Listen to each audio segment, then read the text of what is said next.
Hi, everyone. I'm Melissa Meyer. I'm the communications manager at the RTA. Welcome. Hi, Mr. Hampton. My name is Jennifer. I'm with RTA Escalation. If everyone could stay muted, we will have lots of opportunity for feedback and feel free to introduce yourself in the chat. We will get started in just a few minutes.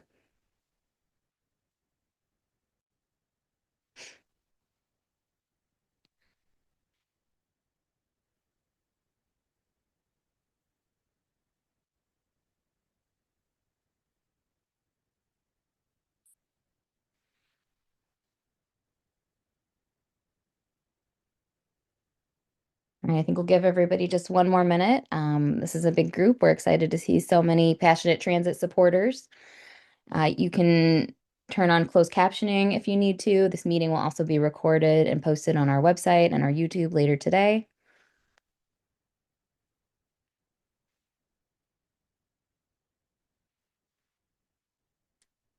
All right, I think we're going to dive in as people continue to join. As I said, I'm Melissa Meyer. I'm the manager of communications here at the RTA. We've got people introducing themselves in the chat. Feel free to do that as we keep going.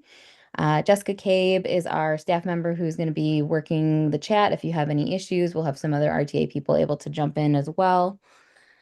Looks like we already have over 100 people joining us, and we're happy to see so many passionate transit supporters. The size of this meeting means that we'll be using a tool called Mentimeter to get feedback and hear from all of you. You can log in by going to menti.com on your phone or your computer and typing in the code at the top of the screen. If you have any questions about that, just let us know, but we will talk more about how to give feedback later in the meeting.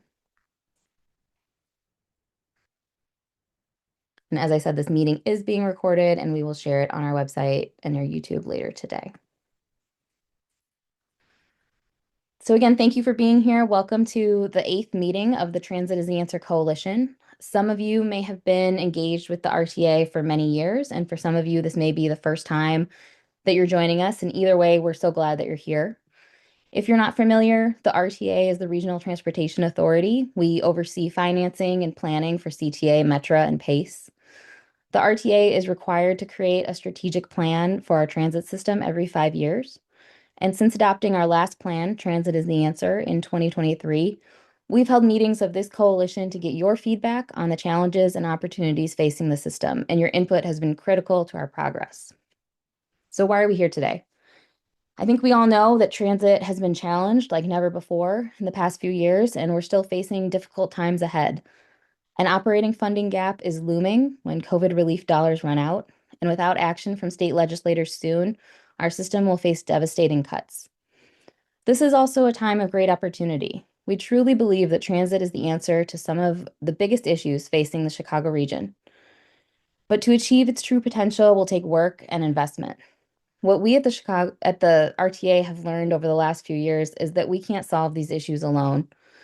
So many people are passionate about not just preserving the Chicago transit system, but making it better. And we have a better chance of being successful when we all work together. Here's a quick look at what we'll discuss today. I just want to make sure you guys are seeing the slides. Yes, good. Okay, sorry about that. So a quick look at what we will discuss today. I'll give an update on the fiscal cliff and our budget process, along with some key dates and milestones.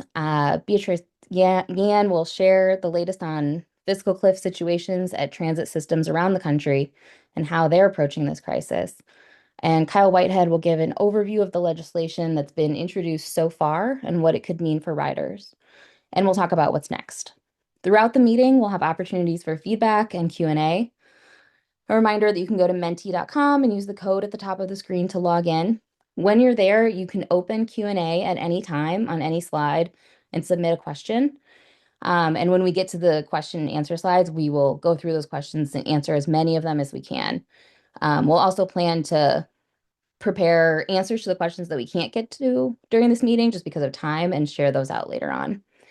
If you're having trouble with the Menti, you can also use the chat as well.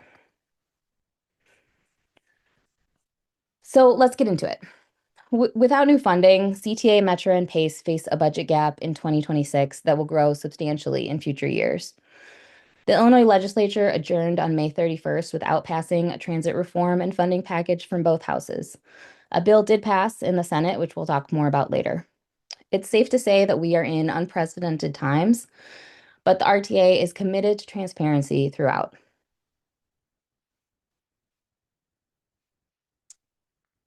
Oh, we were out of order for a second there. That's why we've launched the Regional Transit Fiscal Cliff hub on our website, which will be updated frequently with links to upcoming meetings, ways to get involved, and more. It goes through some major questions that we've been hearing from all of you since May 31st. There are sections on latest news, how big is the fiscal cliff, what does it mean for riders and transit workers, what happens next, what are the RTA and the service boards doing about it, how did we get here, and what can I or you do about it. With a $4.4 billion operating budget that fuels the second largest transit network in the country, the answers to a lot of those questions are pretty complicated. If you visited that page, you may know that we don't have the answers yet to some of these questions, but we're going to explain today a little bit more about what we're working on and when we expect to have more answers.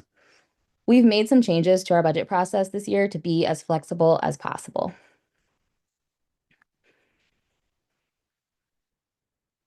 So the first difference this year is that we're asking CTA, Metro, and PACE to develop two budget scenarios due to the uncertainty of if and when new funding will be approved by the General Assembly. The first scenario assumes that no new funding is coming and that service reductions are required. The second scenario assumes that enough funding is made available to avert the fiscal cliff.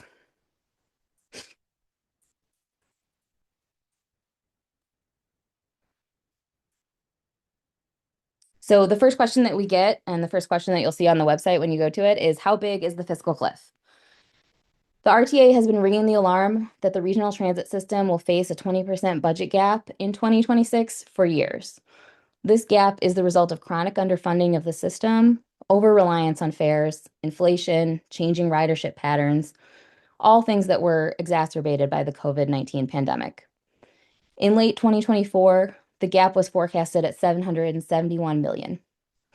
The RTA tracks and updates the fiscal cliff annually as part of the budget process. And the size of the gap exactly depends on many variables, including service board spending, service delivery, fare box revenue, sales tax receipts, and other factors that are part of the larger national economy. To consider all these variables with the service boards in a collaborative way, the RTA created a fiscal cliff budget task force that has members from CTA, Metra, and PACE, all working collectively to develop funding forecasts, timelines for action, specifically actions that may impact riders. The task force meets every 2 weeks with a goal of updating the size and timing of the projected shortfall, identifying potential efficiencies, and finding opportunities for further collaboration. Additionally, at its July board meeting, the RTA board formed the Fiscal Cliff Ad Hoc Committee to help guide policy discussions on budget, funding, and reform. The Ad Hoc Committee has members of the boards and leadership from each service board and is led by RTA Chairman Kirk Dillard. The group has met twice so far, and videos and slides from those meetings are available on the Fiscal Cliff webpage. The collective goal of the RTA and the service boards is to work together to delay any service cuts and impacts to riders that may occur because of the fiscal cliff for as long as possible within the constraints of current law. Here's a quick timeline of our budget process, just to give you an idea of what will be going on over the next few months. Usually in August, we release what's called the marks, that tells the service boards how much money they have to spend, and they work on preparing their individual budgets, which they bring back to us later in the fall. By November, CTA, Metra, and PACE boards will each need to approve their budgets, and the regional budget is typically adopted by the RTA Board of Directors in December for a new fiscal year that begins in January. Throughout this process, there are other opportunities for public comment through public meetings and hearings that all four agencies will be holding.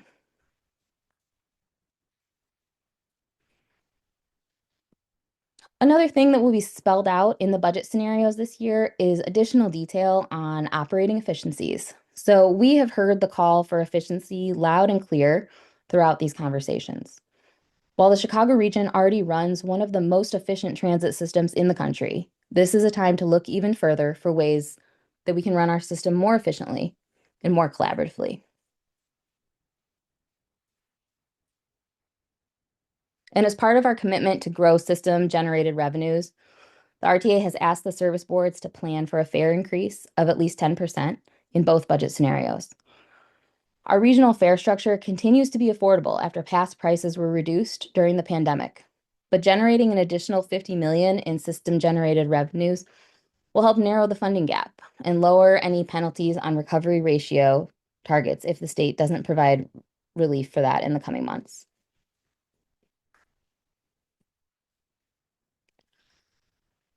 Finally, after all those steps have been taken, the service boards will need to list any budget balancing actions, such as service cuts, that are planned for 2026 or 2027 under the first scenario of their budget process. We anticipate at this point that the 2026 annual regional budget will include a fiscal cliff that will continue to grow in 2027. If the state provides new funding, the second scenario assumes that the service boards will be able to maintain current service levels at a minimum. Depending on the level of funding made available, the service boards could also further illustrate their expansion scenarios to grow transit service in our region as ridership continues to rebound. We also know that the Chicago region is not the only transit system facing a fiscal cliff. So I'm going to turn it over to Beatrix Yan to give an update on how our peer regions are dealing with their fiscal cliffs as well. Thanks so much, Melissa. Good afternoon, everyone. My name is Beatrix Yan. I'm a program specialist here at the RTA. So throughout this crisis, the RTA has been keeping track of our peer regions, including SEPTA in Philadelphia, BART in the San Francisco Bay Area, MBTA in Boston, and MTA in New York. These large legacy systems like the RTA are also navigating fiscal cliffs that generally represent 15 to 20% of total operations. Next slide, please. So first is SEPTA. SEPTA serves the Philadelphia region, and they are going off the cliff this year. Their fiscal cliff is currently projected at $240 million starting this year. There has been a very recent development as of this week, actually, regarding the fiscal cliff. In August, a funding bill allocated around $292 million to transit that passed in the Senate. Overall, the bill would provide $1.2 billion of funding over 2 years, and it comes from unused money in a gaming tax and the rest from a transportation trust fund. While the bill passed in the Senate, it will likely die in the House. There's not a lot of support going on in the House for this bill. This bill, though, has to pass by tomorrow if we want to avoid a 20% service cut. If it doesn't pass, there will be a 20% service cut that SEPTA will have to have starting August 24th to the 25th. The adopted FY26 budget includes an overall 45% cut and a 21.5% service fare increase that will take place this year as well. The state of Pennsylvania delayed this cliff with temporary funding, but the cliff is here now, and absent of any last-minute action or the bill passing tomorrow, riders in the Philly region will begin experiencing the dramatic impacts in a few weeks, which will get worse in 2026. Next slide, please. The next region we're going to look at is BART, which is the regional rail operator serving the San Francisco Bay Area in California. They have a current fiscal cliff that will balloon to over $500 million by 2026. In 2024, the state of California provided a $5.1 billion funding in a one-time funding to all transit operators across the state. This provided temporary relief for BART and the other operators.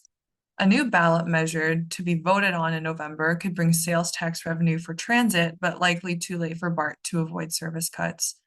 Additionally, Governor Newsom signed a $750 million loan to boost all Bay Area transit, but again, this will only shortly delay the systemic funding challenges BART faces. Next slide, please. Rolling right along, we have MBTA, who serves the Boston area. They're approaching a fiscal cliff of $700 million beginning in 2026.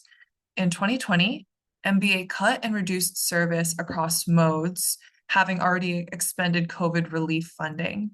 MBTA is funded in part by sales tax, but revenues have not really grown with rising expenses. A state task force recommended fair share revenue from a millionaire's tax to fund MBTA operations, totaling $1.2 billion over 2 years. Fair share revenues have actually produced higher than projected returns, potentially extending their cliff out further to 2028. But the distribution of fair share revenue is agreed upon annually. So MBTA only has funding certainty through 2026. Next slide, please. Lastly, we have MTA serving New York. Their cliff hit in 2023 with a projected deficit of $600 million, growing in future years.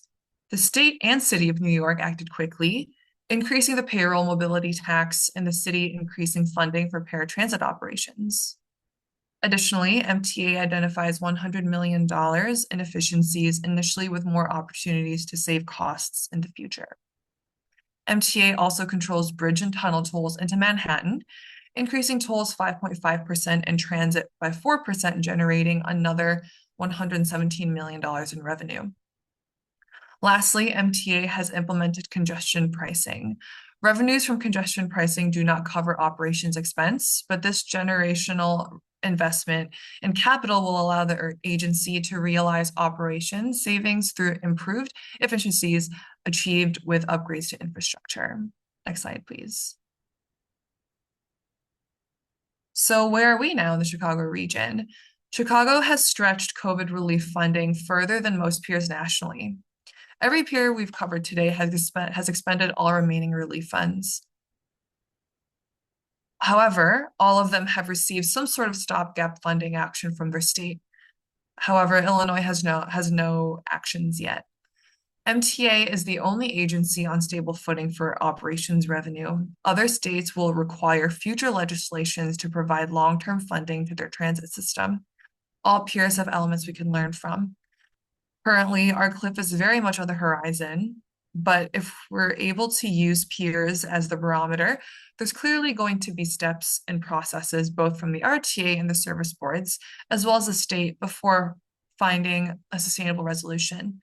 The RTA region is the only region exploring reform to tackle the fiscal cliff.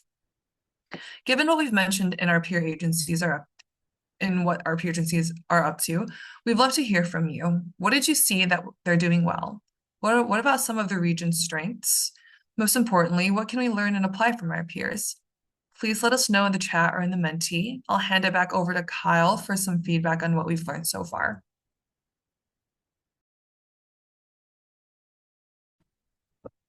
Thank you, Beatrix. I'm Kyle Whitehead with the RTA Government Affairs team. If everybody could jump on to Menti and input that code. These next few slides, we will be entering the feedback and Q&A portion of the discussion. So this first question, if you could borrow one idea from another region, maybe it was something you just heard Beatrix providing an overview of, what would it be? Regional approach. There's some interest in congestion pricing. I share that interest.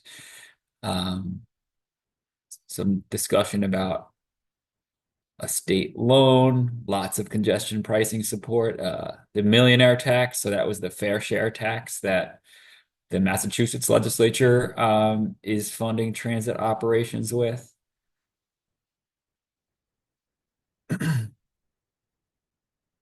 Fare increase, that as Melissa mentioned earlier, that is something that is a part of our current budget that is going through the process.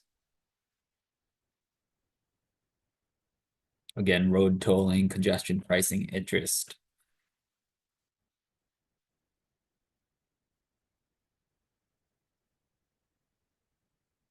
Reallocation of highway funds, so the interest in flexing funds is just something that Pennsylvania did, but just a one-time fix. Of course, we're looking for a sustainable solution, so there's reliable revenue year to year for the transit system.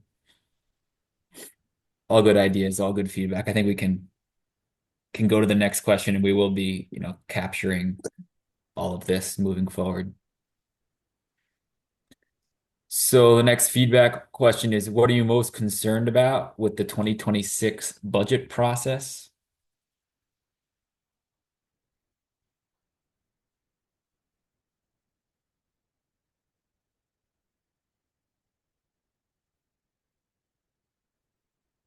Losing my Montrose bus, yeah, the potential for service cuts, I think, is top of mind for everybody. Also, the impact of fare increases. We know that when you raise fares, there's always the potential that you are reducing access for people who can struggle to afford those fares. Again, more service cut concerns about the state not acting in time, and the need for the system to move forward with budget balancing cuts. Crowding on the trains and buses that remain, definitely something that we are concerned about as well.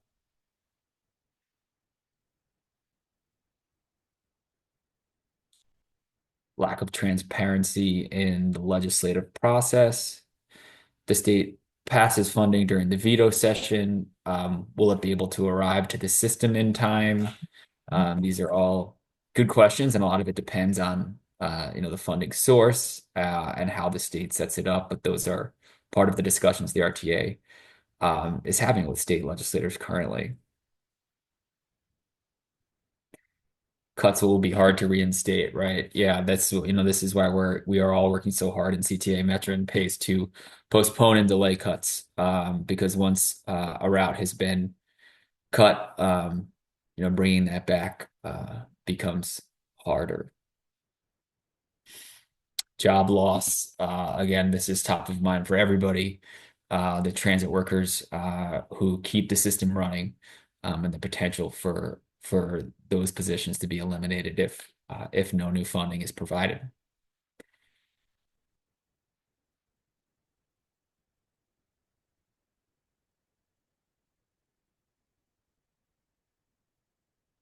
All good feedback. All right, I think we have one more. How can we, the RTA, be more transparent during this budget process? So give us your ideas and suggestions. That's part of why we're having this meeting and this discussion right now, is to try to be as transparent as we can be and talk directly to riders and stakeholders. Hopefully folks are seeing our blog and our newsletter, where there's lots of information, the Fiscal Cliff Hub that Melissa just provided an overview of, but there's always more we can do. So what are your ideas? Specific timetable for when cuts will be implemented. Frequent timely updates, definitely something we're working towards. Updates on discussions with the legislature. We will get into that later on in the presentation in terms of what our feedback has been so far. Leverage advocates. We definitely are looking to share information and partner with advocates who are working hard to secure sustainable funding. More specifics about the cuts by rail line and bus line. Spanish language and multilingual access to our resources. Again, something we're always thinking about. Definitely a good reminder.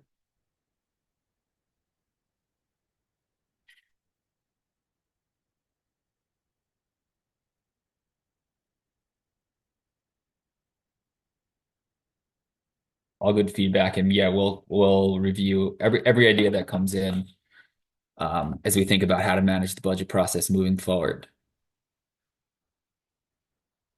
If we go to the next slide, we will now take some questions. So if you if not already, you can input a question through Menti. Our team is moderating and reviewing those questions. We'll go through some one by one.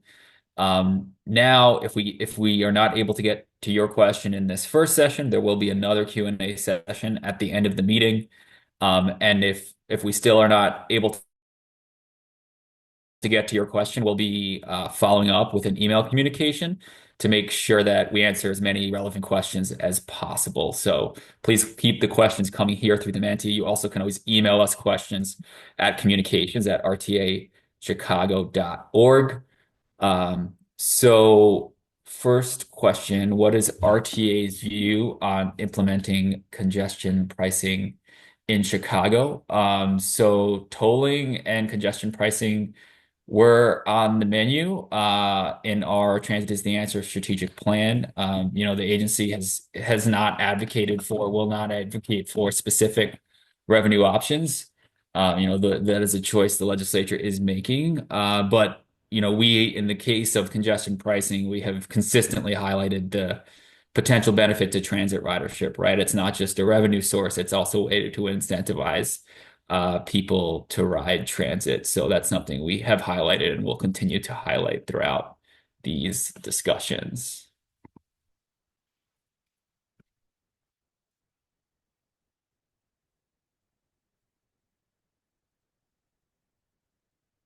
Suppose a funding bill is passed, which would be great. We agree.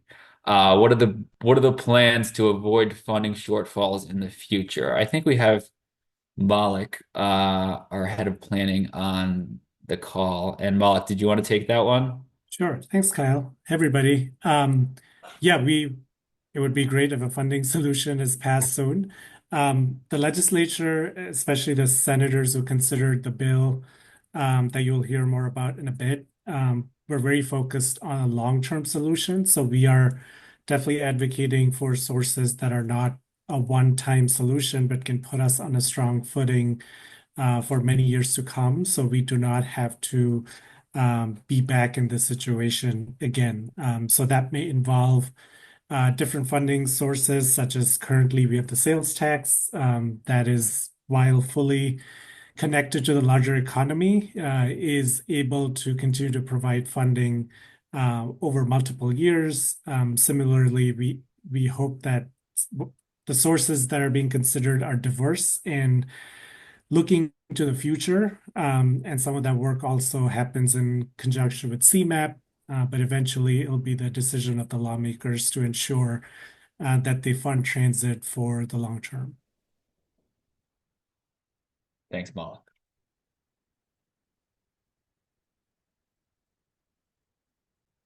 I think this is another Malik question. I saw that Pittsburgh Regional Transit is using their reserve funds to prevent service cuts. Can this be done for CTA, Metra, and PACE?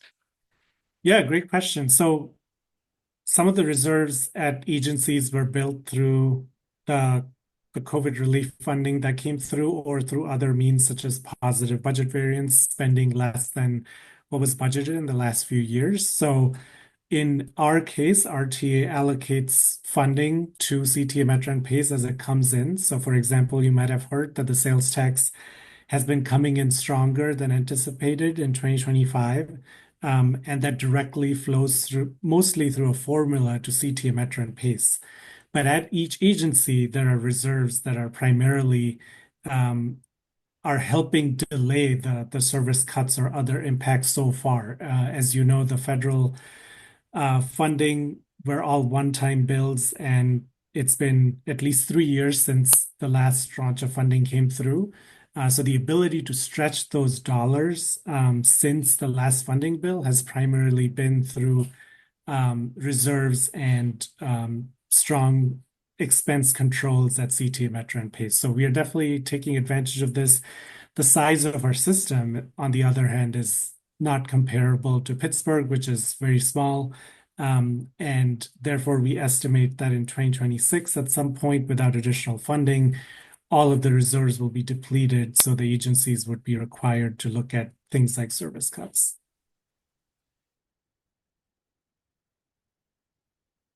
The RTA open to a budget option that requires real reform? Seems like that's often where things are getting stuck with diverging opinions. We released our own reform proposal called Transforming Transit earlier this year. And we have been upfront throughout this process about openness to reform and opportunities to improve efficiency, coordination, accountability. Thanks, Jessica, for dropping the link in the chat with more information about reform. So yes, our RTA has been an active participant in those reform discussions, and we will continue to be. The reform and revenue are both key components of the solution to the fiscal cliff. Well, current uncertainty regarding public transit funding, what is the outlook for major new development projects like CTA's Red Line extension? Malik, do you want to take that? Sure. So as many of you might know, the two separate sort of buckets of budgeting are operating and capital. Capital funding comes primarily through federal and state sources of funding.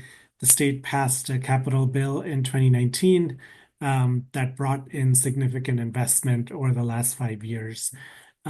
So we do anticipate those capital projects to continue. There could be a worst case scenario where um, some of the capital projects down the line could get impacted if we are at service cut sort of situation, but we are not there yet. And especially federally funded projects have a very clear um, sort of budget and long-term outlook on how they're funded. So at this point, we are not expecting major impacts on projects like Red Line Extension that are federally funded and have gone through a very rigorous process over many years, in some case decades.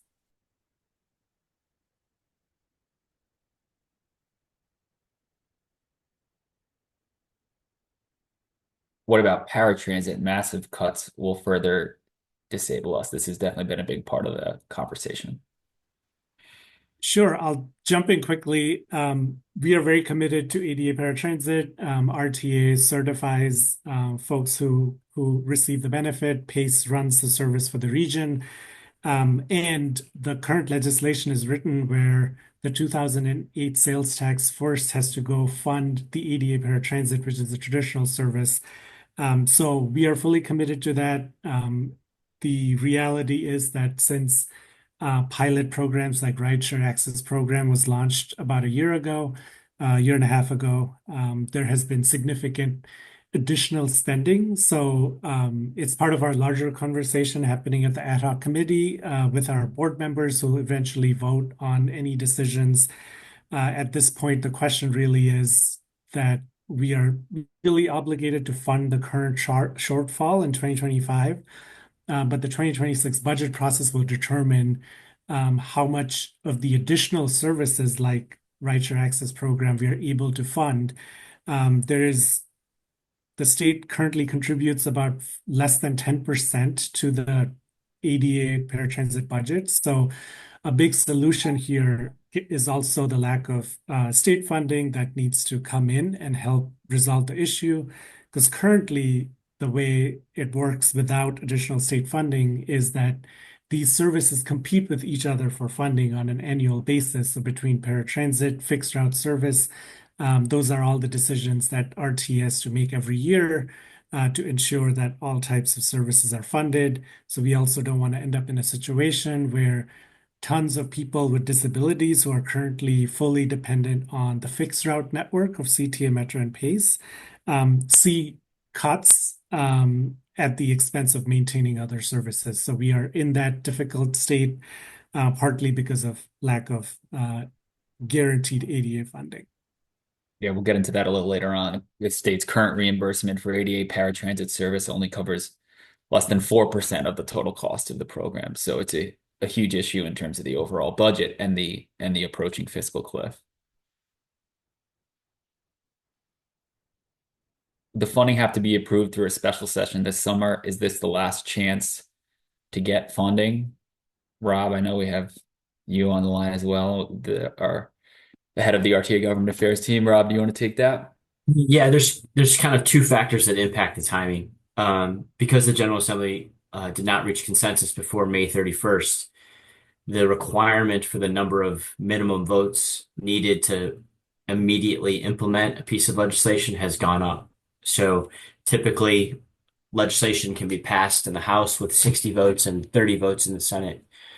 Because we're sort of in overtime, because we're past May 31st, the Constitution requires those minimums to go up to 71 votes in the House and 36 votes in the Senate for immediate effectiveness.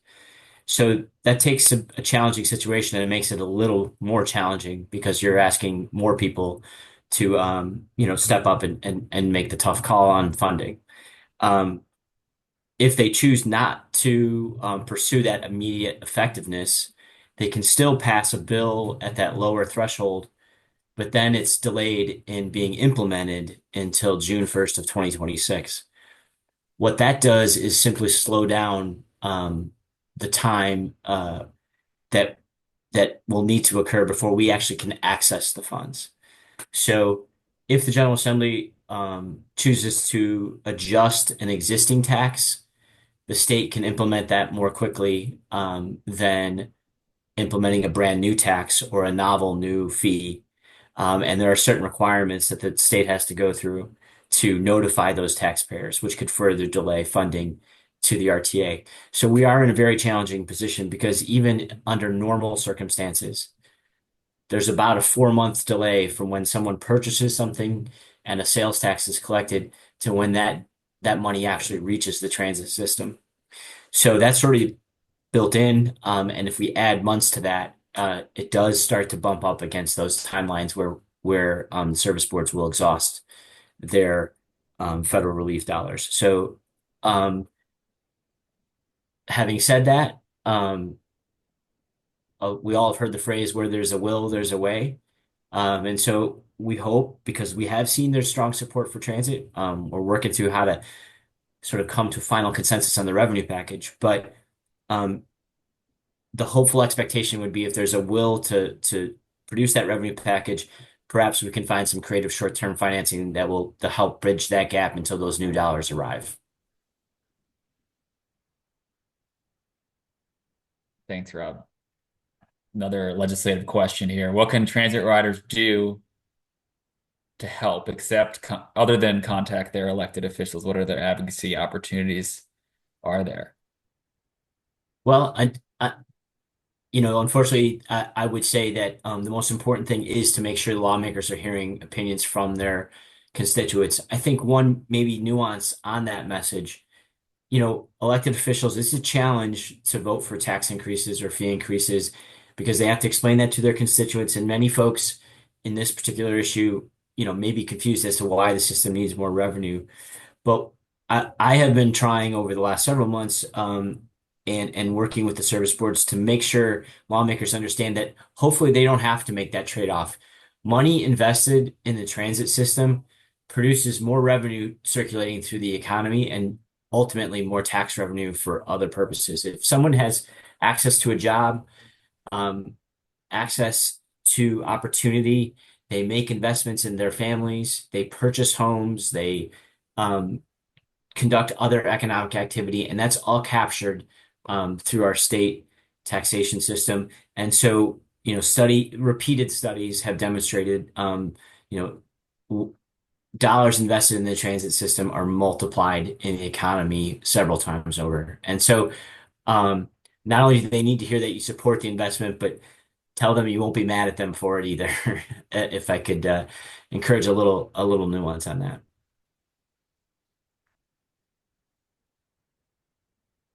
Transit funding has an 11 times return Yeah. on investment. Why focus on efficiency? I mean, this is really what Rob was just getting into, right? We should look at it as and focus on the return that the state and everywhere is going to get on this investment, and that's something that the RTA is emphasizing for sure. I just wanted to Go ahead, quickly Ian. add there that we are also emphasizing how the investment, if the investment doesn't happen in public transit, the cuts show up as costs in other areas. So people not being able to get to jobs, these become public costs for the state and other parts.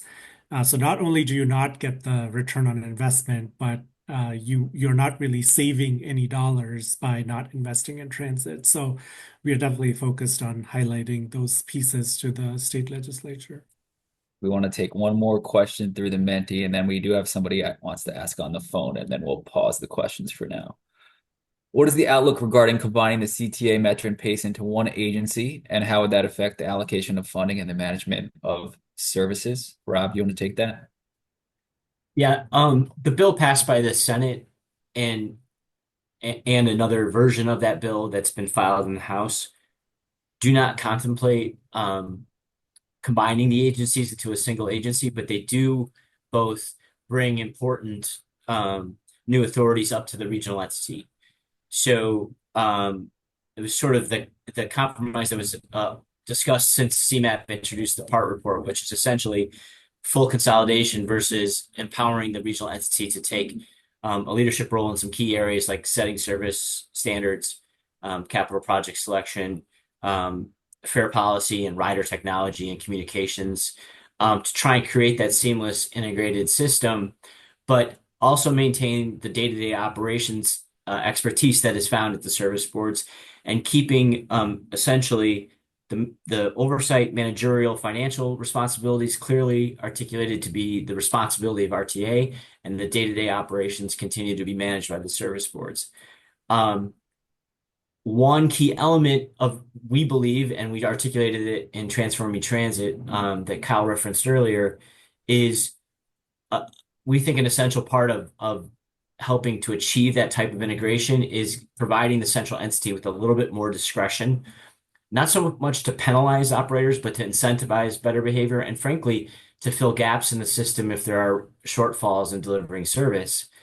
And one way you need to do that is to, like I said, provide some discretion to the regional entity on how money is allocated. We have suggested a service standards model, which basically says a service board will tell the regional entity, we think with the money available, we can provide 100 units of service, and we would pay for only the units of transit that are delivered. And that way you can sort of incentivize behavior based on paying for what was delivered as opposed to what was supposed to be delivered. Unfortunately, that is one comment that we would have on the current proposal. And I know Kyle's going to get into the summary of this, but when you predetermine how money is distributed through formula, you limit that discretion. And that's been key to our call to reform, but the bill moves in that direction.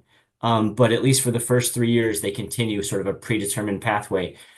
We think it's like I said, headed in the right direction to base that on service standards. But we don't know if we need to wait as long as the bill proposes for the transition period to that new model.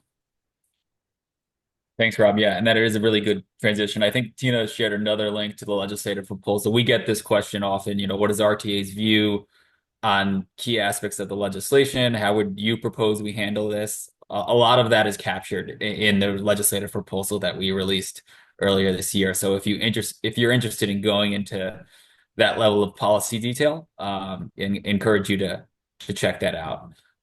So we're going to pause questions for now. Before we do that, somebody has been patiently waiting with their hand raised on the phone. If you want, you can go ahead and ask your question now. Yeah, hi. What do you mean by congestion pricing?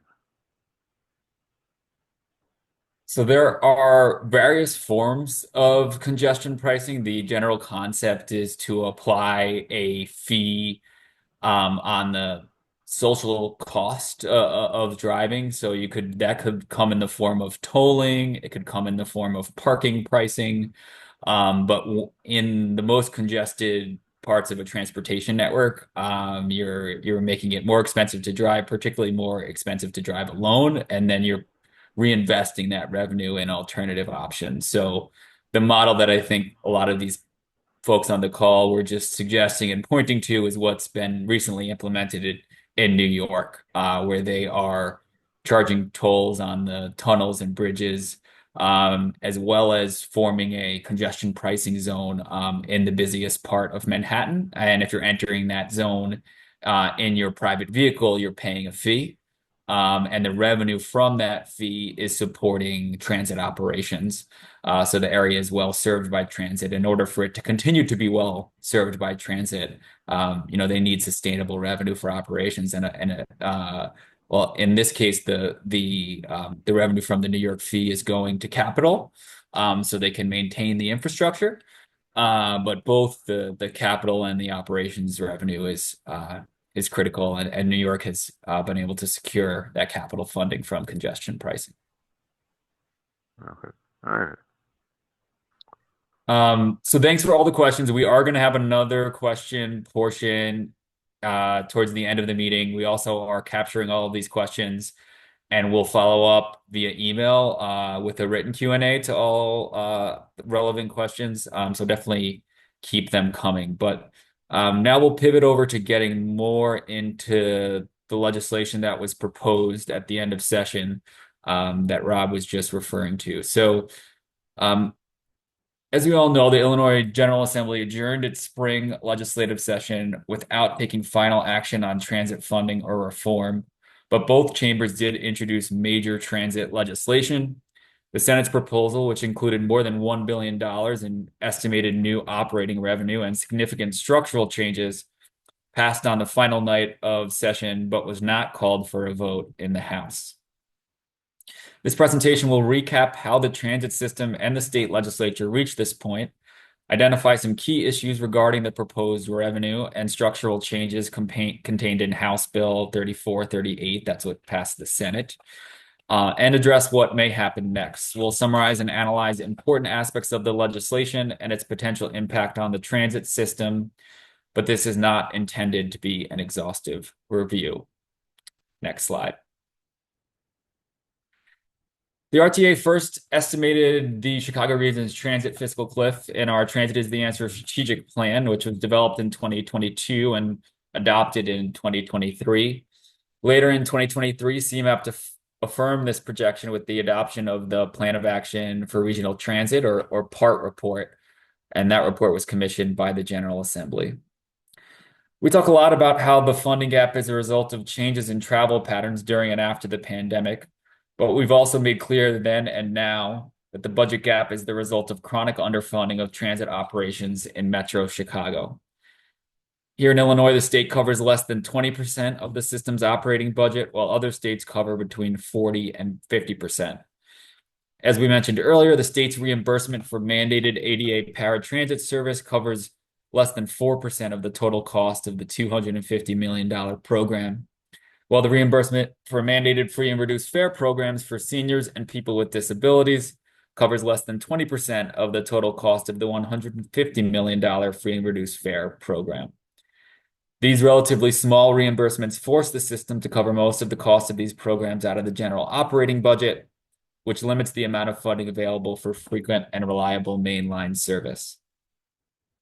Since 2014, state general revenue spending, which includes spending on things like education, healthcare, social services, and transit and transportation, has increased by more than $20 billion. But transit funding has not grown commensurately. In fact, the state has cut funding for transit by more than $400 million over the same time period, which has been a big contributor to the financial crisis that we're in right now. Next slide.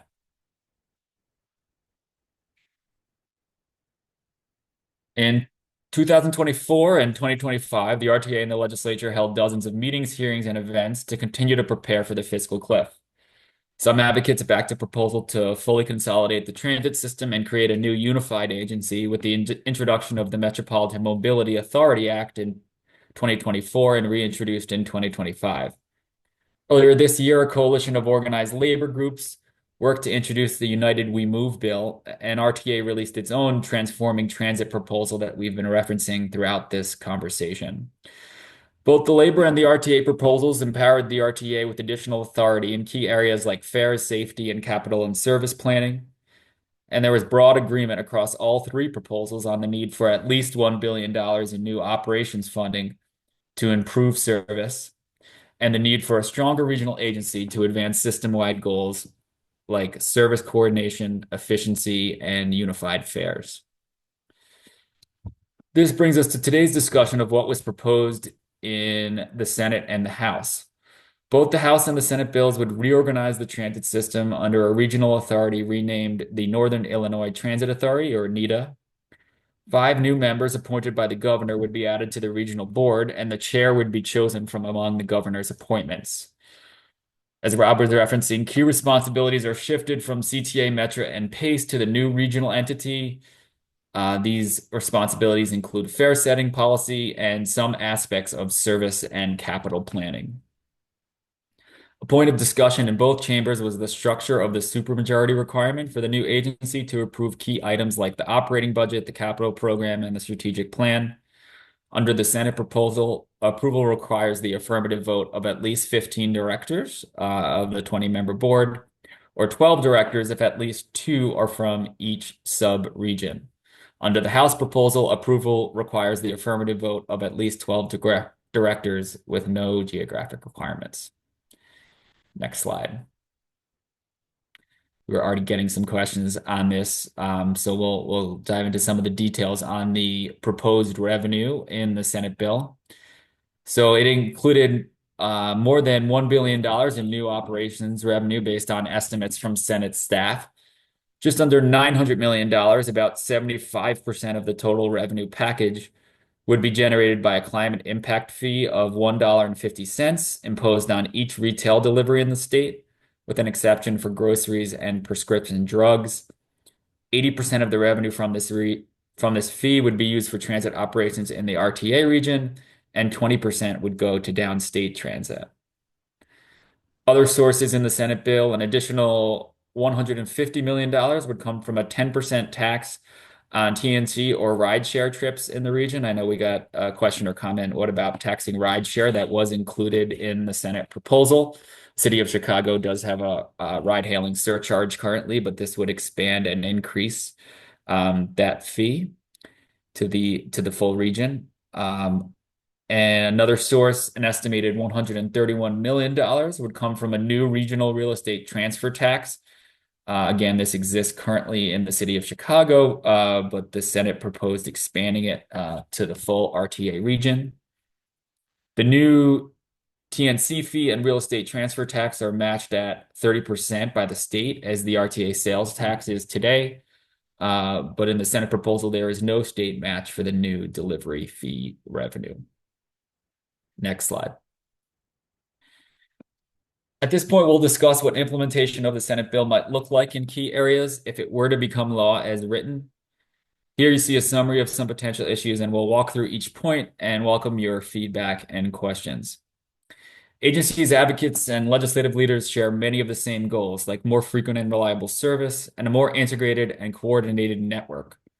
Our goal is to advance discussions around how this proposed legislation would achieve progress in these key areas and identify any opportunities to work together to strengthen the legislative proposal for future sessions. As I mentioned earlier, this is based on RTA's own preliminary analysis, and we're eager to hear others' perspectives on how the legislation would affect transit riders and advance system-wide goals. The RTA did not participate in the drafting of this legislation, and we were not at the table for final negotiations. Next slide. So potentially unstable and delayed funding. As proposed, the revenue package relies heavily on the climate impact fee, the delivery fee, as the bulk of new operating funding. If the delivery fee is weakened or removed, the package as proposed will not fully address the operating budget gap and could force transit operators to reduce service. It's unclear today what revenue options could replace or supplement the package if any of the current sources are weakened or removed. Also, some of the new proposed revenues may require approval by the current RTA board or the new NETA board, and the timing of these approvals may have to be amended based on shifting timelines. So that goes towards what Rob was discussing earlier in terms of once the revenue source is approved by the General Assembly, how long will it take for the money to actually reach the transit system and hopefully be able to avoid cuts and ultimately improve service. So the main concern here is that if the legislature does not enable sufficient sustainable revenue, the new regional agency may struggle to implement reforms and achieve progress on key goals outlined in the legislation, like frequent and reliable service, safety improvements, service coordination, and more. Next slide.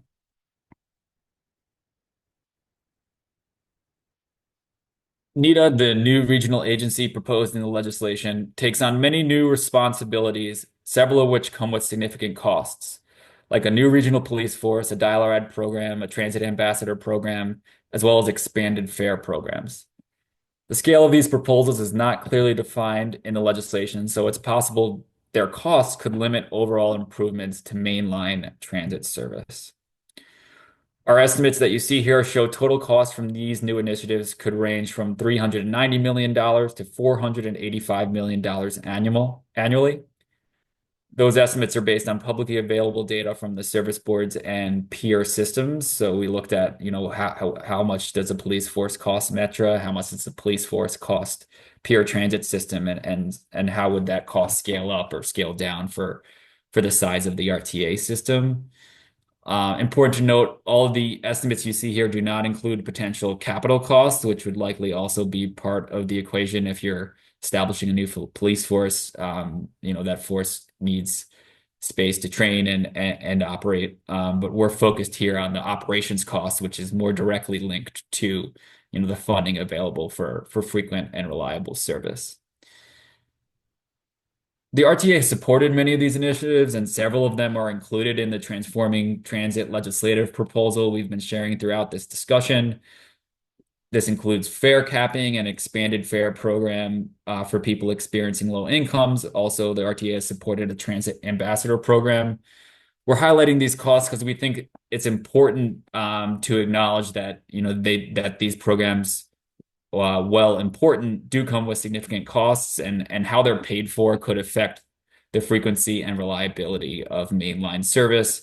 And that in surveys from riders, that's what we consistently see as their top priority, how they want to see transit change and improve. They want more frequent and reliable service. So we want to make sure that we're maximizing the amount of revenue that's available to deliver that to riders all across the region. Next slide. So potentially limited authority for the new regional agency. To create a more integrated and efficient network, it's important for the regional agency to have sufficient power and control over the distribution of funding. As written, the proposal may provide the new regional entity only limited authority. In the legislation, for the first 3 years, operating funding is distributed to operators via formula, and then discretionary distribution is gradually transitioned in over the next 3 years. So this means for those first 3 years, NETA would not control significant discretionary funding. So the new agency would have no clear ability to incentivize operators to advance regional goals by granting additional funds, and no clear ability to hold operators accountable by withholding funds. Under the proposed legislation, the regional agency's authority remains limited to approval of the same 3 documents that the current RTA approves. This includes the annual budget, the 5-year capital program, and the strategic plan. These documents continue to be approved at the end of the year according to the statutorily required budget calendar.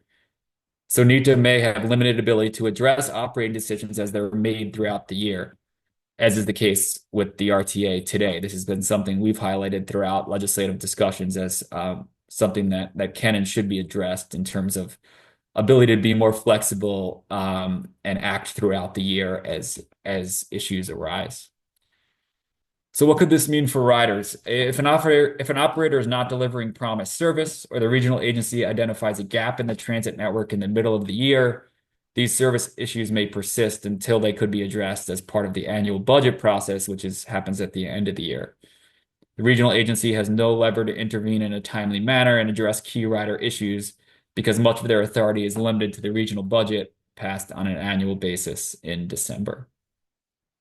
Next slide.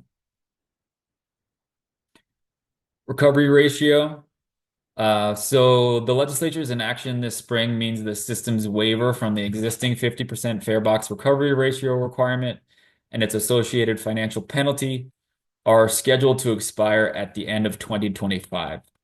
If this is not addressed, the system will face significant financial penalties in 2026. So failure to meet the 50% recovery ratio requirement in 2026 could mean a loss of approximately $400 million in state funding, which would dramatically worsen the fiscal crisis. It's important to note other states and systems do not take this approach with a punitive recovery ratio requirement. Instead, the recovery ratio is typically one of several performance measures that can be used to encourage efficiency and unlock additional revenue, but not cut funding for service that could benefit riders and disincentivize innovation. So the recovery ratio is an important metric that we can and should track and monitor over time. The challenge is really in state law, it's linked to a financial penalty, and if you don't hit that strict number. And that financial penalty ends up being really damaging to riders in terms of harming service. Next slide. A few other things, we just think it's important to flag limited bonding authority. So under the proposed legislation, CTA, Metro, and PACE lose the ability to issue new debt to finance capital improvements, and the regional entity's bonding limit remains unchanged at $800 million for the new NETA board.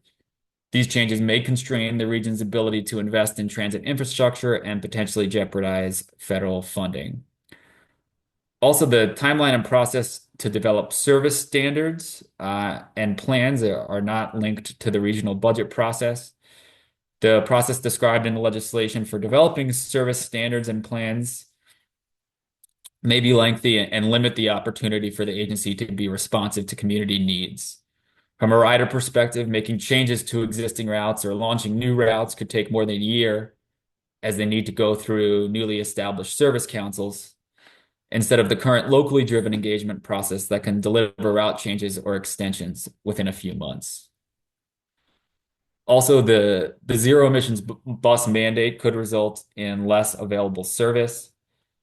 The mandate to immediately limit all new bus purchases to zero emissions could lead to fewer buses being available for service over the next decade, leading to service cuts even if operations funding is available.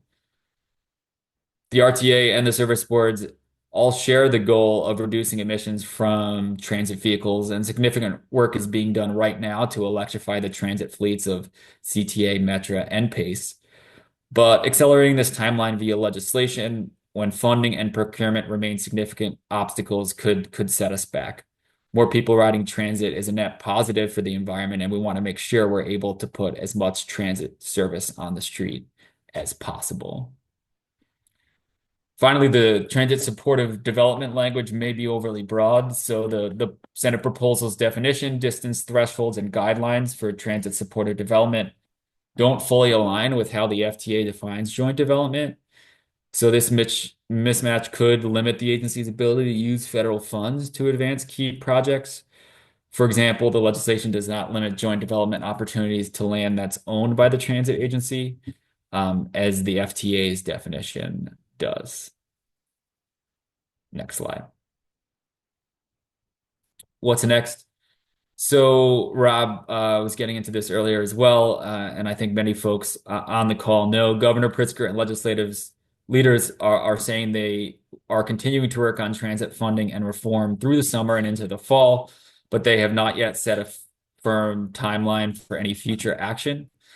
As legislators consider their next steps, RTA continues to advocate for a swift, transparent, and inclusive process that gives the public and key stakeholders the time needed to review major policy changes and provide feedback and input on how it will affect them and their constituents. Next slide. During the spring legislative session, the RTA launched the Save Transit Now campaign, and more than 16,000 letters were sent to legislators through that campaign platform. We know other advocacy groups like Better Street Chicago and others have their own letter writing efforts that are ongoing.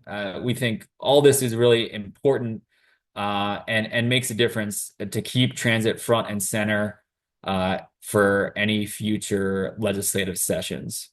We need your help to keep that message going directly to legislators.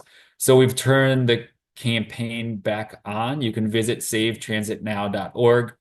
There will no longer be any advertising funds, promotional funds to get this campaign out there, but you can share it among your networks and send a note to your legislators urging them to support transit funding and reform.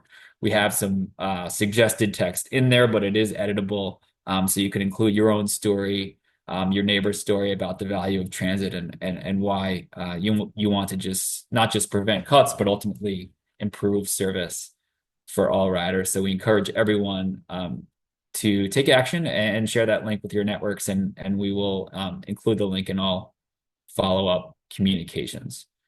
You can also stay informed by subscribing to our newsletter and attending future coalition meetings, which we are planning to hold as the budget process and the fiscal cliff process move forward. And now I'm going to pass it back to Melissa to manage some additional feedback and Q&A sections.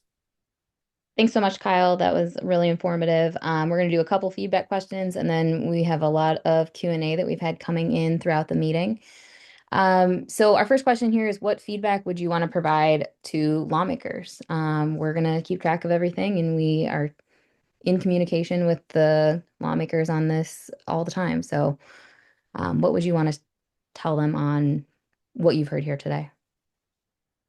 Feel free to go into the Menti at menti.com and put in the code and share any feedback that you have.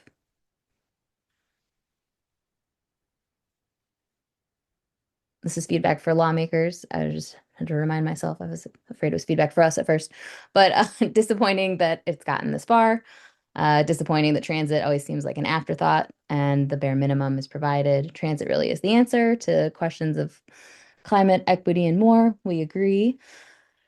Comment here that no delivery tax for outside of the RTA region. Another comment that the current version of the bill doesn't go far enough to empower NETA and create a truly integrated system.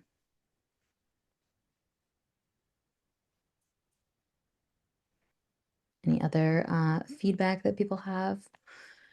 Transparency, transparency, transparency in real time on all things related to transit reform and funding legislation. People would want to give feedback that this is very serious and that it's gotten to a crisis point.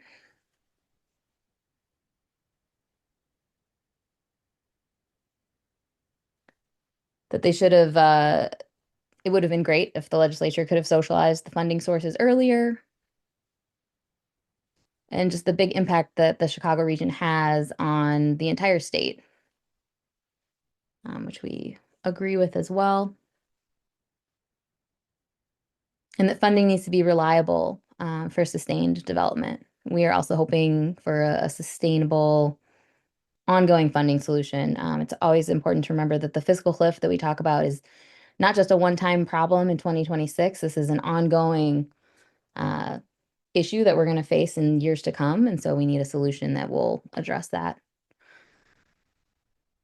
Some comments about tolling. Obviously, we know there are a lot of politics behind all of this, but we are hoping for a solution that protects the system for riders. And just making sure that, we get across to lawmakers the importance of transit and its return on investment for the region and improving quality of life for the entire state. Good transit makes a region better, and great transit makes it world class. That's a great thing there. So I had a question pop up. All right, I think we're going to go to the next feedback question here. So how do you want to see lawmakers approach sustainable funding? We had a lot of questions come in during the presentation. People have a lot of ideas about funding or a lot of questions about funding.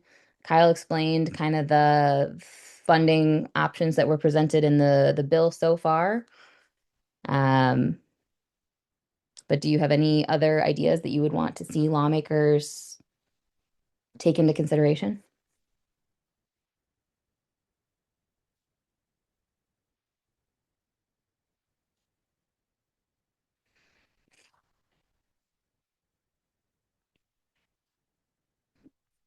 People are so excited for questions. They're just popping up right there.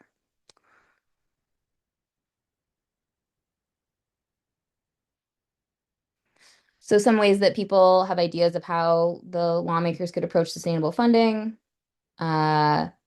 congestion pricing, delivery fee, some different tax ideas. A lot of people kind of expressing this idea that they don't want a regressive tax, that it needs to be progressive and equitable.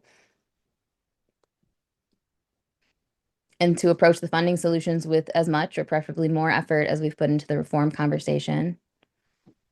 Definitely some agreement there on not using regressive taxation.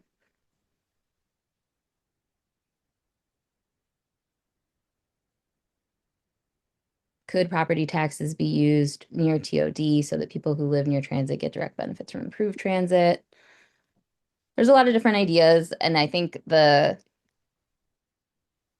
challenge is obviously for the legislature to figure out what is sustainable for them and for all of us. Someone brought up the Massachusetts fair share tax that we heard about earlier. A couple people are bringing up the road fund. So there are a lot of ideas. I'm going to go one more. From the reform that we've heard about today, how do you think that it will improve transit operations? If you think it will.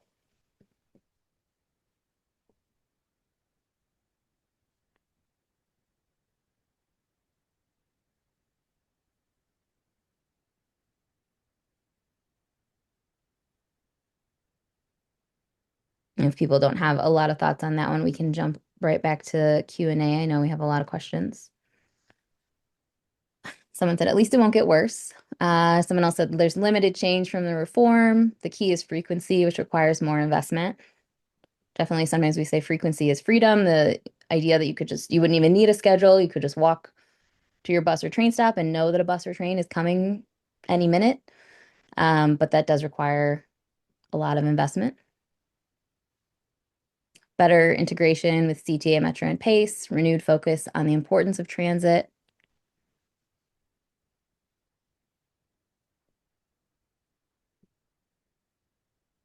Okay. Someone said, as proposed, the reforms in the NETA legislation likely create more issues than they solve. Someone else, I hope there will be a sustainable fund source that will help avoid this problem in the future. And more calls for improved frequency, definitely. All right, true regional service coverage. And some more calls for reform, bus rapid transit.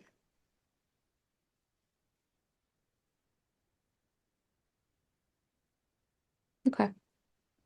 Well, thank you everyone for giving so much great feedback on all of these things. I think we have a lot of questions that are popping up. I'm gonna go to the question slide and let us start answering some more questions that we have from the group. I think we have 35, close to 40 questions already. Feel free to continue popping those in, and we will get to as many as we can in the next 15 minutes. And like we said, we'll share some answers to everything that we can with the group. So obviously, the legislature is demonstrating that financial relief will only be delivered with reform. Can the RTA be helpful in advocating reforms that deliver better regional control of the transit system?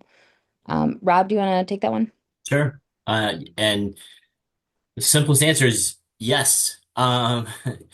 We put forth what we thought was a little, I guess I would call it a clearer approach on who's going to be responsible, because that is the legitimate request of not just elected officials, but riders and taxpayers.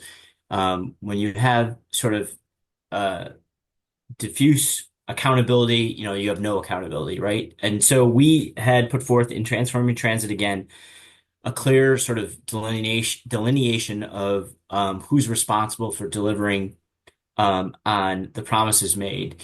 And we not only just made that clear in sort of what we would call sort of a clarity clause, because there are conflicts in the current legislation that governs the RTA and the service boards that either reserve certain powers for the service boards or make it unclear who has that control. We want to eliminate that ambiguity so that everyone would know who is responsible. A couple of key ways that we think that needs to happen include changing how funding is distributed.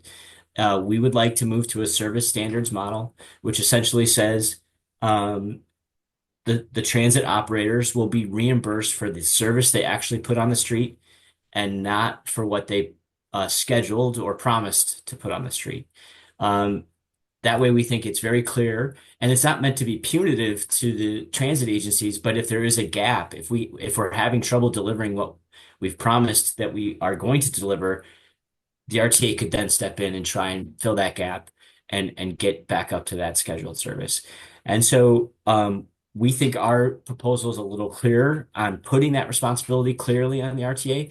But with that responsibility, we need the power to implement those those policies. And so that is the crux of the conversation still. So we hope that continues to get review before the General Assembly takes final action on the proposal. What is the current projected fare box recovery ratio? Rob or Malik, do you want to take that one? Sure. So it's a little bit of a tricky question, partly because through end of this year, we have state relief, and as Kyle pointed out, we need that in future years. So currently, the COVID relief funding counts in the calculation of the ratio and helps get to 50%. But generally, we are recovering the recovery ratio estimated without that has been between 21 and 25%.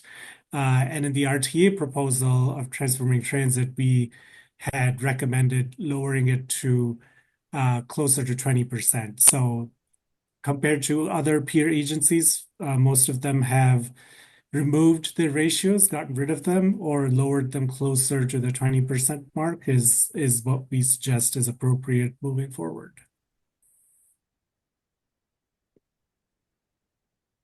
Great, thank you so much. Do we want to take another question?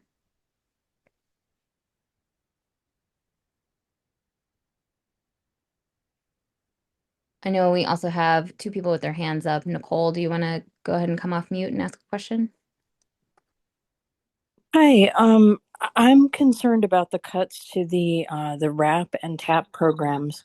My concern is that is that the limit of 30 trips per month that doesn't even give someone the option of having one round trip per day. Is there any thought being given to that? Any consideration of limiting it to maybe 60 trips per month so that someone would at least have a round trip if they needed to go somewhere every day in a given month? Well, thank you for that question. We have been doing a lot of peer analysis and data analysis to help support some of the recommendations. So first of all, there would be no changes to the traditional ADA paratransit program that is required by state and federal law, and people will be still able to schedule rides with traditional ADA paratransit. We have also recommended that CTA Metro and PACE provide free rides to paratransit cardholders on the fixed route service. So we are recommending options to your point, make sure that people who may need more than 30 trips a month have an option. When we get to the rideshare access program, it really is a question of a contract that PACE has with the two providers and how they structure them. So in our peer comparisons, even at 30 rides per month, it would be the most generous offering in the nation. But also that there have been cases if the private operators are able to work with PACE and the rider who may have legitimate needs, such as getting to jobs and other obligations of how to be able to provide them that ride. So we are looking through that. PACE has held public hearings. So we'll make sure we do our best to accommodate folks as much as possible. But whatever the final outcome is will be based on both the policy changes based on available funding, and there will always be options available outside of the rideshare access program.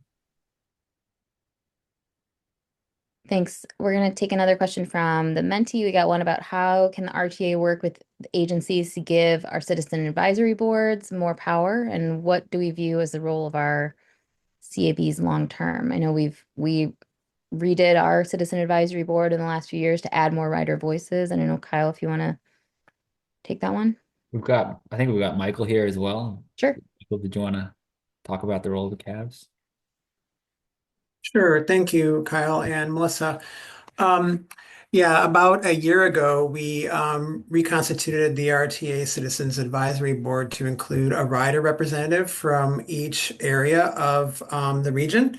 And we also have a representative from all of the Department of Transportations across the region as well. And the thought being that the riders and and the DOT representatives from each part of the region can really collaborate on what kind of recommendations can be made to change any policies, to work with our board to provide, feedback on how we can make decisions in the region. So that was some efforts that we have taken so far, but we're always open for more feedback on how we can improve that more. This is one I think we talked about a little bit earlier about New York's congestion pricing and how they solve their fiscal cliff. Do we want to go to another question?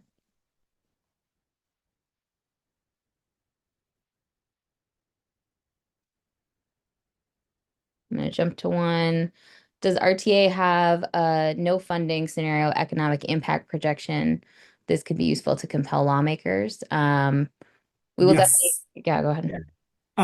So a couple of months ago, it's been a few months, we released our economic impact assessment analysis presented to our board, where we looked at what the 20% operating budget cut would do, those kinds of service cuts would do to the economic impact across the region. So a lot of that information is available on our website, and we will certainly continue to make sure lawmakers have seen it. We have already socialized that a couple of times, but we'll continue to do so.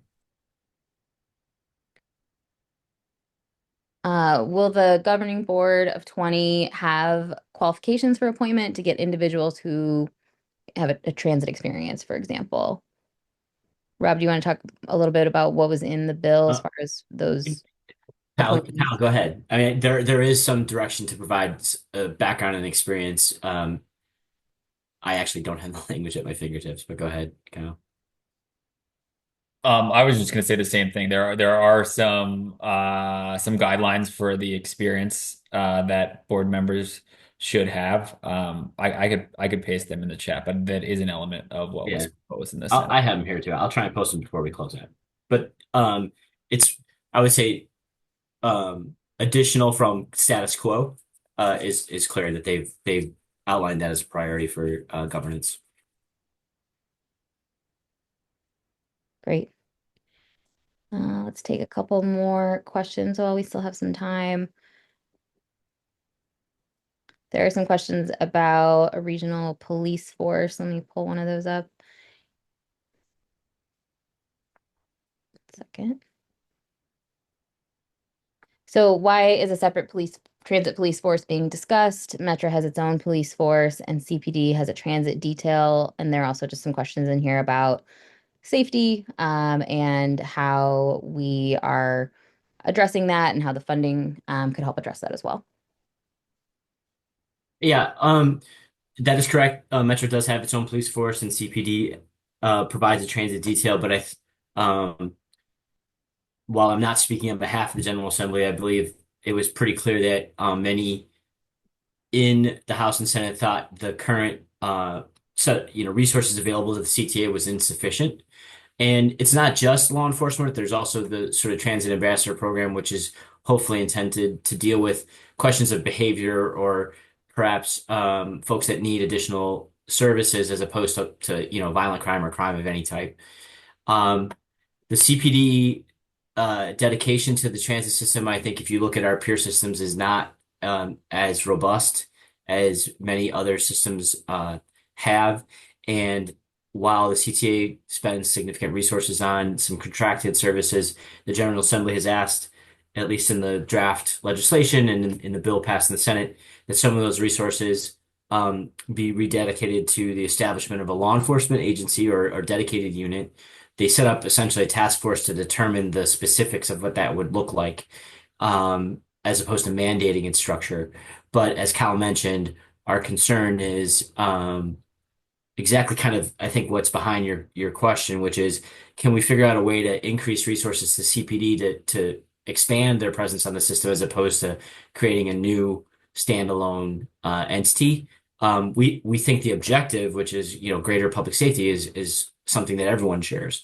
But how we get there, we think hopefully that task force expands the options of all the ways to make improvements there, as opposed to just settling on a standalone law enforcement agency. Yeah, I was just going to add it, and in addition to police, there's other aspects of how we can invest and make transit safer for everybody, right? The RTA proposed and the legislation considered a transit ambassador program, also continued capital investments at stations and stops, right? Lighting and comfort at stations and stops contributes as well. We have a question here. Is the goal to replace lost funding or to properly fund the system to reduce ghost buses and ghost trains, as well as expand service frequency and operating hours and routes? So I can let Malik answer this, but I know we and a lot of other experts in the region, including advocates, CMAP, have talked about 1.5 billion as a number that is agreed upon that would really transform the system beyond the status quo. I don't know, Malik, if you want to say any more about that. Yeah, I think it is a great question. The ghost buses and service frequency is a combination of hiring process. So finally, I think we are happy to report that CT Metro and Pace are closest to scheduled hiring than they've ever been. So that kind of makes sure that generally there's an operator available for every scheduled trip there is. So some of it is the technological improvements that are happening that will take care of that issue. But the other part is consistent and additional service beyond what we currently schedule so we can manage those situations to ensure there aren't ghost buses and trains. So that would require significant more investment, as Melissa said, doubling our ask and getting to that 1.5 billion number that can significantly increase frequency across our system.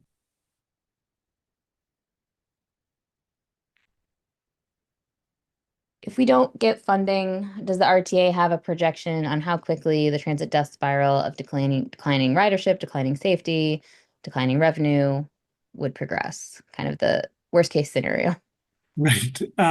We obviously don't want to end up there, but the way CTA ourselves, we've all been working with CMAP, with Argonne National Labs, and projecting how the sort of the death spiral, so to speak, begins with the declines.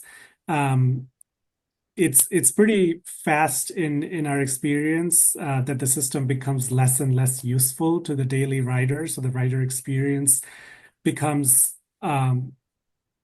worse, where the system is no longer serving the needs of our riders and they have to find other options. One of the biggest issues with that will be the congestion that will ensue on our roads, and making sure that our downtown and other dense parts remain viable for people getting to work and for other activities. That has a huge impact on the economy. And we expect some of that to start in the first year. So the cuts in the first year, and as we have seen in Philadelphia, there would be rolling cuts probably every 6 to 12 months that continue to get worse. So within 2 to 3 years, the system would be unrecognizable than it is today. This is my favorite part of a meeting where we ask Rob to put on his prediction glasses. So far, it doesn't sound like a special session is coming. Do you feel that the General Assembly is committed to finding a solution in the fall veto session? I mean, as to the when, I don't know if I can answer that. Do I feel like they're committed to a solution? I absolutely do, and I take all of the members of the General Assembly at their word that they're dedicated to finding a solution to the challenge. There are many folks involved in the discussion, but Senator Ron Villavlam has led a robust process in the Senate, and Representative Delgado and Representative Buckner, along with Representative Stevens and Senator DeWitt, have also committed to trying to find a solution here. They've sort of been designated as point people for transit by their respective legislative leaders. We take them at their word, but I think we all, as again, a call to action, just need to make sure that they know that their constituents prioritize this and want them to move forward and support the tough decisions that they're going to have to make. Yep, I was going to end on this last question that we kind of talked about earlier a few times, but what's the most helpful thing someone with no decision-making power of their own can do? And like Rob just said, continue to be engaged and stay involved. We appreciate you coming to this meeting. Continue to reach out to your legislator and tell them how important this is to you, whether that's through SaveTransitNow.org or another letter writing campaign. just keep this right in front of mind, and we will continue to be transparent, hold these meetings, update our website. I'm As I sorry, said, there's a raised hand. If we could just, sure. I know we're out of time, but if we could really quickly let that person come off mute. Sure, it's our friend on the phone from earlier. I don't know if was that your same question from earlier, or do you have another question as well? Yeah, yeah. Could you explain again how would your governance process how is your the proposed governance process compared to the current governance process? I don't get it. Sure. So currently there's, as I had mentioned, limited discretion in terms of what the RTA can do in distributing funding. How when we get money from uh, our locally derived sources, the sales tax and state matching formulas, the method by which we distribute that money is largely set in statute. And we have, I think, consistently said that if you don't provide the regional entity discretion to try and advance innovation or fill shortfalls in transit service, and you have to distribute money in a predetermined pattern, there's limited ability to tell someone, hey, we would like you to do X, Y, and Z, because it doesn't matter what we think if they get their funding automatically. And so we do want to inject some, not just discretion, but also a service standards funding model, which is not predetermined distribution of funds, but distributing funds based on how much transit service is actually delivered to riders. Those two key changes alone we think are very important. And sort of having this bias towards action, where the RTA could put forth a proposed remedy, our board would still have the control to say yes or no to that. And that board, as you know, represents the region. So we're not looking to diminish anyone's voice in this debate, but it would change it to sort of, instead of disallowing action, it would force the conversation on why we shouldn't act versus why we should act. And I know that sounds like a small distinction, but it's an important distinction when it comes to creating that accountability and responsibility in the system. Okay, thank you. Thanks, Rob. We really appreciate all of you taking so much time out of your afternoon to spend with us and learn a little bit more about these really complicated topics. As we said, we'll post a recording of this meeting online very soon, and we will share out some answers to the questions that we couldn't get to by email. But thank you so much for joining. Feel free to drop off the meeting, add any questions to the Menti or to communications@rtachicago.org. And we hope you have a great day.